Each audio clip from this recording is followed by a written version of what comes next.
silent. I didn't step away to rest. I stepped away to build. I spent that time in voluntary isolation, creating a life-changing framework to help you master absolute emotional control and social sovereignty. My official playbook, The Power of the Unseen, drops in exactly 3 minutes. Comment below. Listen carefully, because what you went through was never random. It was never bad luck, and it was definitely never designed with your survival in mind. You were supposed to disappear inside it, quietly, permanently, completely, but you didn't. And that's where the paradox begins to breathe. You call it pain, but pain is just the human word for a system failure in reality's design. When something refuses to break the way it was engineered to, you were inserted into pressure that should have collapsed your identity. Emotional pressure, social pressure, internal pressure that rewired the way you look at yourself when no one is watching. And still, you're here, smiling sometimes, thinking sometimes, functioning in ways you were never supposed to recover into. Do you understand what that means? It means the architecture failed, and when systems fail, they don't announce it. They adapt around the anomaly. That's you, the part they didn't account for, the variable that refused to resolve.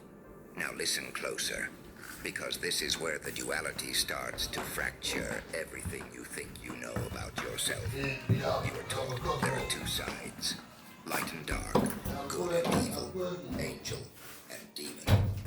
But that's a comforting lie people tell themselves, so they don't have to admit something more terrifying.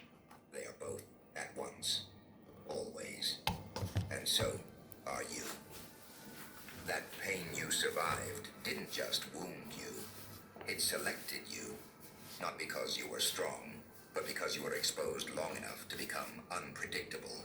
And unpredictability is the only form of power that cannot be mapped. They expected you to heal into something soft again. They expected your edges to smooth out. They expected your anger to apologize for existing.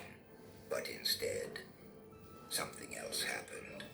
You started noticing patterns. You started reading silence like language. You started seeing people not for what they say, but for what they avoid becoming. That is not recovery. That is evolutionary fracture. And here is the part nobody warns you about. When it doesn't kill you, it doesn't leave you unchanged. It leaves you rearranged. There's a version of you that died in that experience. Quietly, invisibly, not physically, but socially, emotionally, structurally, and in its place. Something else took shape. Something that doesn't feel like the version of you people remember. They hesitate when they see you because that mindset when their minds doesn't land correctly. They feel it before they understand it. You are not the same emotional equation anymore, and unresolved equations make people nervous because they can't predict the outcome. Now here's the manipulation the world never admits. They didn't just want you to survive. They wanted you to survive predictably, still agreeable, still readable, still safe to categorize. But you broke the agreement without saying a word. And that is why your existence feels heavier now.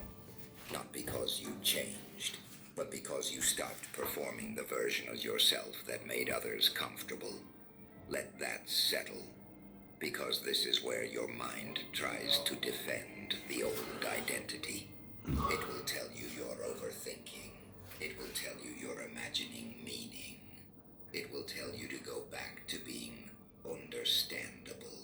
But something inside you already knows. There is no going back to something that no longer exists. Now listen, this is the darkest truth in the structure of transformation. The same pain that was supposed to erase you became the only reason you learned how to see through people. The same pressure that was meant to silence you taught you how to read silence itself. And the same environment that should have destroyed your identity forced you to build a second one underneath it. That second identity is not louder. It is not louder at all. It is quieter, which is why it is dangerous. Because silence that understands itself is no longer passive. It is observant. And observation, when sharpened long enough, becomes dominance without movement. You don't chase anymore.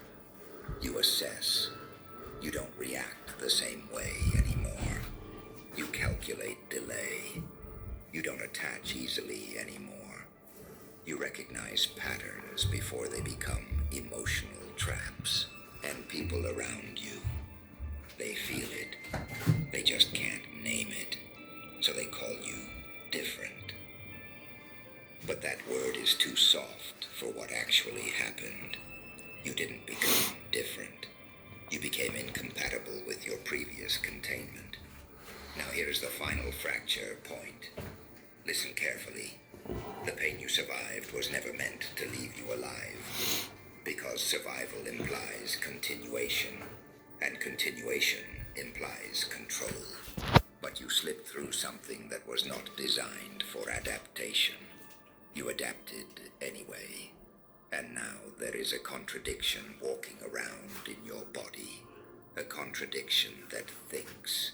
A contradiction that remembers. A contradiction that no longer fits the original design of its own